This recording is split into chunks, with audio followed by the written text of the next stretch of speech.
kasih Puan Speaker. Terima kasih saudara yang berhormat Raub atas soalan yang dikemukakan. Kementerian berpandangan bahawa AUKU masih lagi relevan dalam menguatkuasakan fungsinya. Namun begitu, Kementerian senantiasa prihatin dan responsif ke atas aspirasi pelbagai pihak yang inginkan AUKU ditambah baik dari masa ke semasa. Seperti yang saya maklumkan kepada yang berhormat ketika sesi kamar khas sebelum ini, secara asasnya AUKU telah mengalami proses pindaan sebanyak 7 kali sejak diwatakan pada tahun 1971 dan pindaan terakhir adalah pada tahun 2019 yang memensuhkan Seksyen 15(2)(c) AUKU yang telah memberi lebih ruang dan kebebasan kepada pelajar untuk bersuara dan berpolitik di dalam kampus dan di luar kampus. Ini bermakna kementerian sentiasa mengambil kira pandangan dan saranan konstruktif semua pihak bagi menambah baik AUKU. Kementerian juga berpandangan perkara-perkara yang dilihat boleh ditambah baik atau dipindah hendaklah diberikan perhatian dan pertimbangan yang sewajarnya. Namun, melihat kepada kepentingan AUKU dalam urusan penubuhan, tadbir urus dan hubungan antara accountability IPT dengan kerajaan dan masyarakat, Kementerian berpendirian bahawa pendekatan melakukan pindaan adalah langkah yang lebih tepat berbanding memansuhkan terus AUKU secara keseluruhan.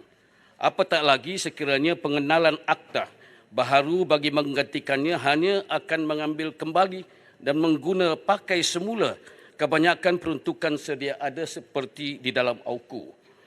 Tindakan ini tidak ubah seperti sekadar menyalin kulit. Berhubung dengan jawatan kuasa teknikal Mansuh AUKU 2018 pula, seranan dan dapatan jawatan kuasa telah diambil tindakan dan terdapat beberapa perkara yang sedang diperhalusi. Misalnya, susulan pindaan pada tahun 2019 yang membenarkan mahasiswa untuk berpolitik di dalam dan di luar kampus serta bertanding di dalam pilihan raya, pelaksanaan fasa pertama yang sedang dimuktamadkan adalah membangunkan beberapa garis panduan yang bersesuaian.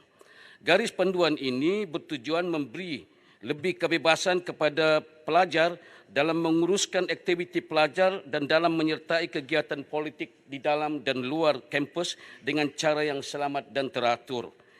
Ia kini sedang dalam peringkat pemurnian sebelum diedarkan ke semua universiti awam untuk tindakan dan pelaksanaan. Fasa kedua pula akan melihat keperluan memindah atau memansuh beberapa peruntukan yang seterusnya di dalam AUKU. Dan fasa kedua ini telah pun bermula pada awal Disember 2022. Kini, Kementerian sedang meneliti semua peruntukan berkaitan dengan pelajar di dalam AUKU khususnya yang berkenaan dengan urusan akaun dan kewangan persatuan mahasiswa. Selain itu, berkenaan dengan plan tindakan dan garis masa dalam melakukan pindaan dan penambahbaikan yang seterusnya seperti yang dimaklumkan juga semasa penggulungan perbahasan peringkat dasar tempoh hari, Kementerian sedang dalam proses menyusun satu sesi libat urus atau town hall yang akan melibatkan semua pemegang taruh pada satu tarikh yang akan dimaklumkan kelak.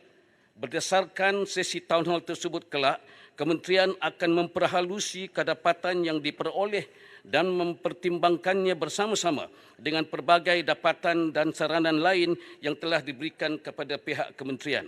Secara ringkasnya, Kementerian berpandangan bahawa AUKU adalah satu akta yang penting, relevan dan berfungsi dengan baik.